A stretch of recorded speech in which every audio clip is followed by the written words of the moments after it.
সম্মানিত মুসল্লিয়ানে কেরাম, সাপ্তাহিক ঈদ হলো জুমাবার। আল্লাহর এমন একটি ব্যবস্থা, এটা কেবল আল্লাহরই নিয়ন্ত্রণে, যে শত শত মানুষ, হাজার হাজার মানুষ, পৃথিবীব্যাপী কোটি কোটি মানুষ তারা এই জুমার সালাতে পাবন্দী হয়। কোনো প্রশাসন, কোনো নিরাপত্তারক্ষী প্রয়োজন ছাড়াই নীরব এবং নিস্তব্ধতা অবলম্বন করে প্রত্যেকেই আমরা কাওমা, রুকু, সাজদা এভাবে করে আমরা সালাত আদায় করি, তারপর বাড়ি ফিরে যাই। মহান সত্তা আল্লাহ সুবহানাহু তাআলা তিনি তার মানব জাতিকে হেদায়েতের উপরে রাখবার জন্য এই পরিকল্পনা, এই পরিক্রমা দিয়েছেন। তারই অন্তর্ভুক্ত আমরা আজকে, এজন্য আরো একবার বলি আলহামদুলিল্লাহ। পৃথিবীর যত প্রাসাদ আছে, যত বিল্ডিং আছে, যত ঘর আছে, তার মধ্যে সব থেকে দামি এবং মূল্যবান ঘর হলো মসজিদ। মসজিদ এটি আল্লাহর ঘর। বাইতুল হারাম, বাইতুল আকসা, মসজিদে নববী, এই তিনটি মসজিদ ব্যতিক্রম।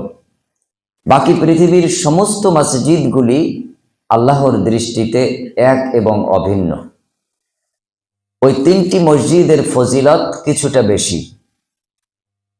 বাকি সর্বরকম বৈশিষ্ট্য অন্য মসজিদগুলিরও যেমন থাকা উচিত, বাইতুল হারাম, নববী এবং মসজিদে আকসাও তদরূপ।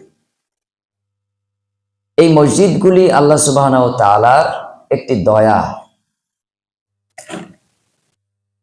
আপনি যখন বৃদ্ধ হন, এই বৃদ্ধ বয়সে দাদু, দাদিমা, নানু, নানিমা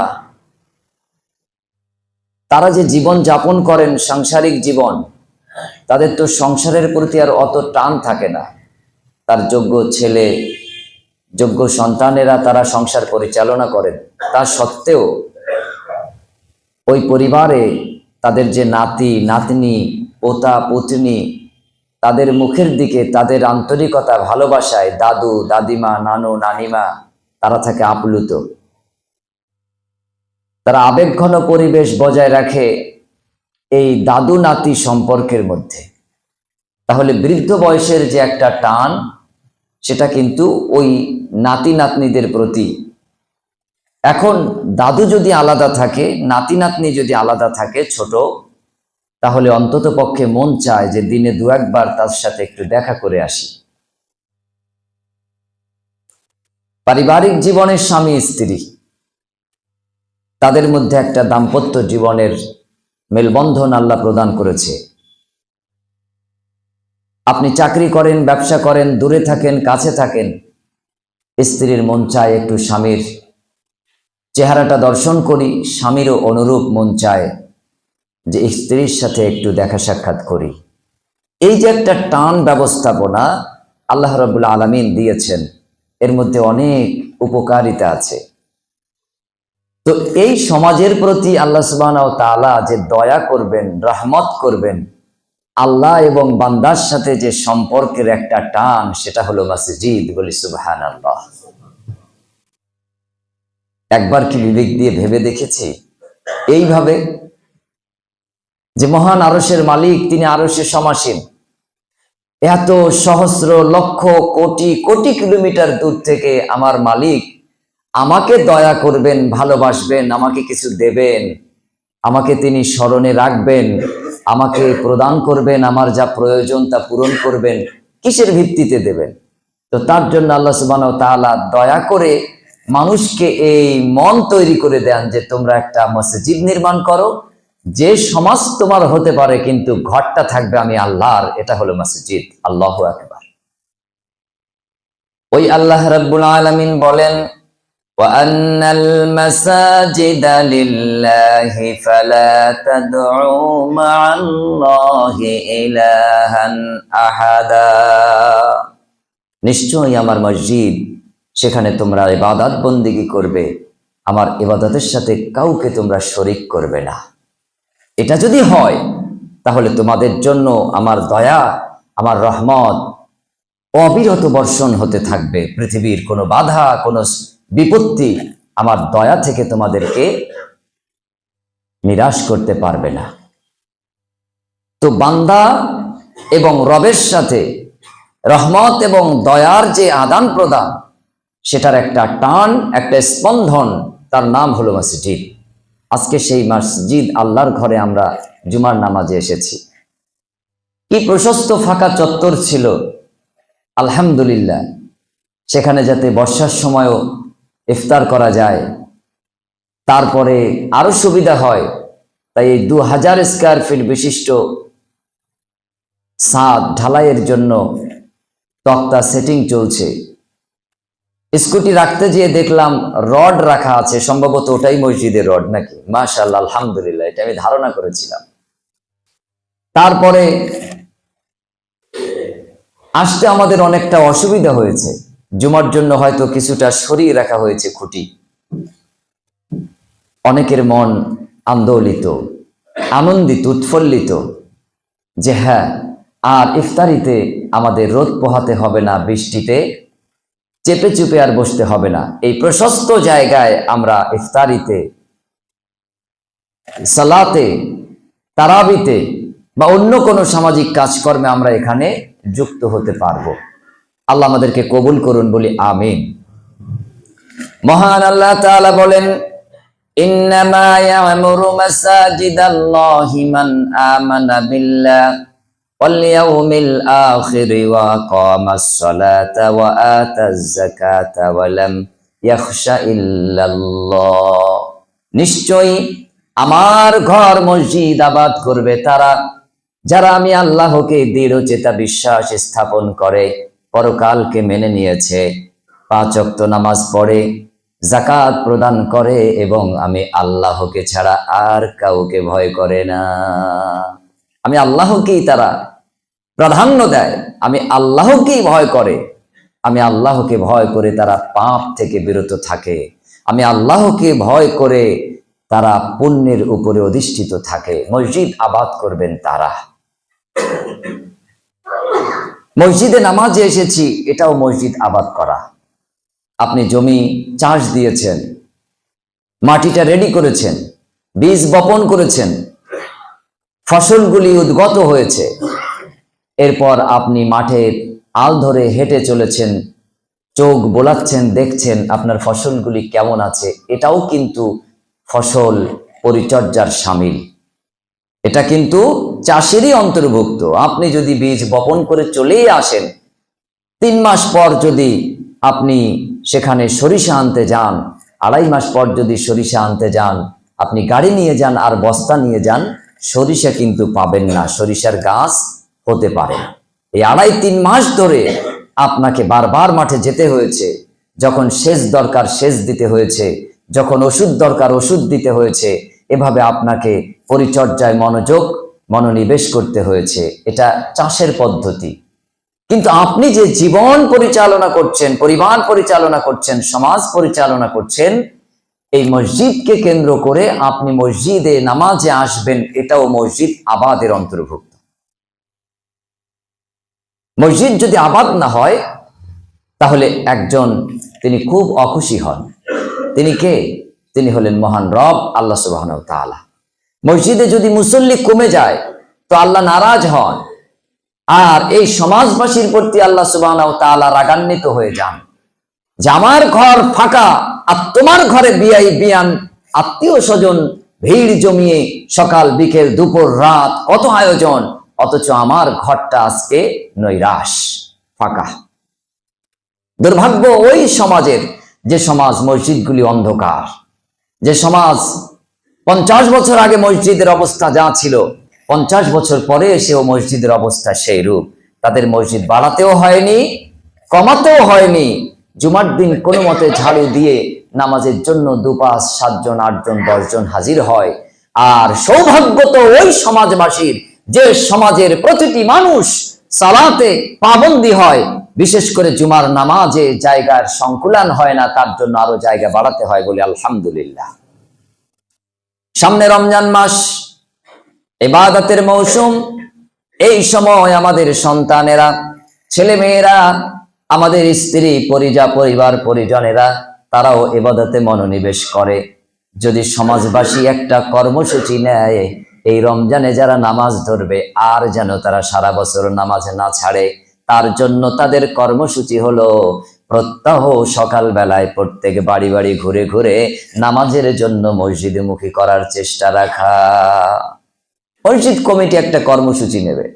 মসজিদ যদি ফজর, জোহর, আসর, মাগরিব, এশায় জুমার মতন ভরে যায়, আল্লাহকে সাক্ষী রেখে বলছি, এই 10 লাখ 12 লাখ টাকার খরচকৃত 2000 স্কয়ার ফিট বিশিষ্ট ফাউন্ডেশন বিশিষ্ট এই ছাদ ঢালাই করা, এটা আলাদা কালেকশনের প্রয়োজন নেই। এই প্রত্যেক নামাজে যে মানুষ আসবে, মাসে, সপ্তাহে, ওয়াক্তে কিছু কিছু দিলে 10 লাখ কেন, দক্ষিণ বেনা সমাজবাসী এতগুলি সংখ্যক পরিবার, এতগুলি যোগ্যতম মানুষ, ব্যক্তিত্ব, জ্ঞানী গুণী মানুষ, তারা একটু কোটোয় পয়সা দিলেই অন্তত পক্ষে আমরা 1 বছরে 12 লাখ টাকার বেশি জমা করে দিতে পারি। আপনাদের একটা ঐতিহ্য আছে, দক্ষিণ বেনার একটা আত্মমর্যাদাপূর্ণ পরিবেশ আছে, আশপাশে আপনাদের একটা সুনাম আছে, সমৃদ্ধি আছে, এটাকে অক্ষুণ্ণ রাখতে হবে। আপনার ঘর দোতলা হলো আলহামদুলিল্লাহ, 3 তলা হতে পারে আলহামদুলিল্লাহ, কিন্তু তার পাশাপাশি সম্মিলিতভাবে আমরা 250-300 পরিবার মিলে আল্লাহর ঘরটাকেও আমরা 1 তলা রাখিনি, এটাকেও দোতলা করে দিয়েছি। ও আল্লাহ, আমার ঘর তুমি বরকতপূর্ণ করে দিয়েছো, দেখো তোমার ঘর 2000 বিশিষ্ট স্কয়ার ফিট আমরা শাটারিং করে রেডি করে দিয়েছি। আল্লাহ, রমজান মাস আমাদের পাইয়ে দিও, ইবাদত বন্দেগী করে তোমাকে যেন খুশি করে জান্নাতের ফয়সালা আমাদের হাতে এসে যায়। আল্লাহ, তুমি ফয়সালা করে দিও, আমিন। 250-300 পরিবারের জন্য ছাদ ঢালাইয়ের দিন 50 থেকে 1 লাখ টাকা খরচ। কত টাকা, কত টাকা দিতে হবে? বেশি টাকা? 250-300 পরিবার যদি হয়, প্রত্যেকটা মানুষ যদি আজকের দিনে 100 করে টাকা দেয়, 300 পরিবার হলে কত হবে? 100 করে টাকা দিলে 30,000 টাকা হয়ে যাবে। তা সবাইকে আমরা এই স্তরে পৌঁছে গেছি যে সবাই আমরা 100 টাকা দেব। 100 টাকায় এখন কি হয়? কেউ দিলাম 100, কেউ দিলাম 250, কেউ দিলাম 500, 1 লাখ টাকা জুমার দিন ক্যাশ টাকা হয়ে যাওয়ার কথা। ছাদ ঢালাইয়ের দিন খরচ, অতএব এটাকে আমরা বাকি রাখবো না, মিস্ত্রির হাতে টাকা পুরে দেব ঢালাই শেষ হবার সাথে সাথে, খুশি বোর্ডে পরের দিন কাজ বন্ধ না রেখে আরো আনন্দ চিত্তে কাজ করবে। এটা তো বেনা সমাজবাসী, এরা সবাই মিলে সম্মিলিতভাবে এই ছোট্ট কাজটাকে তদারকি করছে। আর রহমত দেওয়ার মালিক আল্লাহ, বরকত ঢেলে দেওয়ার মালিক আল্লাহ। আপনি 100 টাকা দেবেন বরকতের দোয়া করে, বরকত দেওয়ার মালিক কে? আল্লাহ রাব্বুল আলামিন বলেন, ও আমার বান্দারা, যদি তোমাদের কোনো কিছু প্রয়োজন হয়, আমি মালিক আমার গোডাউনে ভরপুর করে দিয়েছি, শুধুমাত্র তোমরা বলবে রব্বুল আলামিন আমাদেরকে দাও। আমি আল্লাহ দেওয়ার জন্য বসে আছি। আল্লাহ নবী বলেন, মহান রব আল্লাহ সুবহানাহু ওয়া তাআলা আরশ থেকে নেমে প্রথম আসমানে চলে আসেন। ভোর রাতে ফজরের আজানের আগে এসে বলেন, ও পুরুষেরা, ও নারীরা, ও অভাবীরা, কার কি প্রয়োজন আছে কেবল আমার কাছে ব্যক্ত করো। আমি আল্লাহ তোমাদের সকলের প্রয়োজন মিটানোর জন্য আকাশে নেমে এসেছি। আজকে আকাশে নেমে আল্লাহ ডেকে বলেন, ওঠো পুরুষ নারী, কার কি প্রয়োজন আছে, আমি তা মেটানোর জন্য আরশ থেকে লক্ষ কিলোমিটার তলদেশে তোমাদের নিকটবর্তী প্রথম আসমানে এসে তোমাদেরকে ডাকছি। আল্লাহ নবী বলেন, বান্দা তার রবের সাথে সম্পর্ক করতে পারেনি বলে আল্লাহর ডাক শুনতে পায় না, অথচ আল্লাহর পক্ষ থেকে একজন দাঈ ইলাল্লাহ ফজরের ওয়াক্ত হওয়া মাত্র তারা বলে দেয়, আল্লাহু আকবার, আল্লাহু আকবার, হাইয়া আলাস সালাহ, হাইয়া আলাল ফালাহ, সালাতের দিকে এসো, কল্যাণের দিকে এসো। এই সালাত, এই কল্যাণ গোটা মানব জাতির সব থেকে বড় প্রয়োজন। কি কল্যাণ আপনি চান? আপনার রুজির বরকত নামাজের মধ্যে বিদ্যমান, আপনার সন্তান সন্ততির বরকত নামাজের মধ্যে বিদ্যমান, আপনার সমাজের সংহতি সমৃদ্ধি নামাজের মধ্যে বিদ্যমান। যতদিন পর্যন্ত আপনি নামাজে পাবন্দি নিয়মিত করবেন, ততদিন পর্যন্ত পারিবারিক সুখ ও শান্তি বজায় থাকবে, ততদিন পর্যন্ত সামাজিক সুখ ও শান্তি প্রতিষ্ঠিত থাকবে, ততদিন পর্যন্ত পার্থিব জীবনের যে প্রশান্তি এটা উপলব্ধি করতে পারবেন। আর যেদিন থেকে ছন্ন ছাড়া নামাজি হবে, 2-5-10 জন ফজর জোহর আসর মাগরিব এশা, পরিবারে অশান্তি, ঝগড়া বিবাদ, সমাজে শান্তি নেই, বিশৃঙ্খলা। ফুটবল খেলা দিলেও মারামারি হয়, ক্রিকেট টুর্নামেন্টেও ঝগড়া হয়, ক্লাবে বসলেও ঝগড়া হয়, মসজিদে আসলেও সেই হট্টগোল দেখা যায়। এগুলি হচ্ছে নামাজির সংখ্যা কমে যাওয়ার কারণে, প্রকৃত নামাজি না হওয়ার কারণে। অতএব এই সেই আল্লাহর ঘর, যে ঘরকে কেন্দ্র করে আল্লাহ রাব্বুল আলামিন আমার আপনার বিনা চাওয়াতেও এই সমাজবাসীর প্রতি দয়া এবং রহম করে। আল্লাহর নবী বলেন, মান বানা লিল্লাহি মাসজিদান, যে আল্লাহর জন্য একটা মসজিদ বানালো, বানাল্লাহু লাহু বাইতান ফিল জান্নাহ, আল্লাহ নিজে তার জন্য জান্নাতের মধ্যে একটা ঘর বানিয়ে দিল। সুবহানাল্লাহ, আল্লাহ তার জন্য জান্নাতের মধ্যে ঘর বানিয়ে দিলেন। আপনি দুনিয়াতে আল্লাহর জন্য একটা ঘর নির্মাণ করলেন, এই ঘরে কি আল্লাহ কোনোদিন আসবেন? আল্লাহর রহমত আসবেন, বরকত আসবে। কিন্তু এই ঘরকে কেন্দ্র করে এই সমাজের 250, 300, 500 পরিবারকে আল্লাহ রাব্বুল আলামিনের দয়া দিয়ে ঢেকে দেবেন। এই ব্যবস্থা আল্লাহ রাব্বুল আলামিন করেছেন। স্কুল সকাল 10টায় শুরু হয়। প্রথমে ডি গ্রুপের কর্মী যে জাতীয় ফ্ল্যাগটা বের করে দড়ি ঝুলিয়ে টেনে সেটাকে একটা খুঁটির মাথায়, পাইপের মাথায় ঝুলিয়ে দেয়। আবার সেই 4টে-5টায় বন্ধ হবে, আবার নামিয়ে সেটাকে বাক্সবন্দি করে আনবে। এই ফ্ল্যাগ, এই পতাকা উত্তোলনের কারণটা কি? কারণ হচ্ছে এই শিক্ষার্থী, স্টাফ, তাদের সকলকে বুঝিয়ে দেওয়া হয় আমরা এই ফ্ল্যাগকে কেন্দ্র করে এখানে কাজ পেয়েছি, সমাজ গড়ার দায়িত্ব পেয়েছি। অতএব সাবধান, আমরা যদি ফাঁকি দেই তাহলে এই পতাকা যারা পরিচালনা করছে তারা কিন্তু আমাদের উপরেও খড়গহস্ত হবে।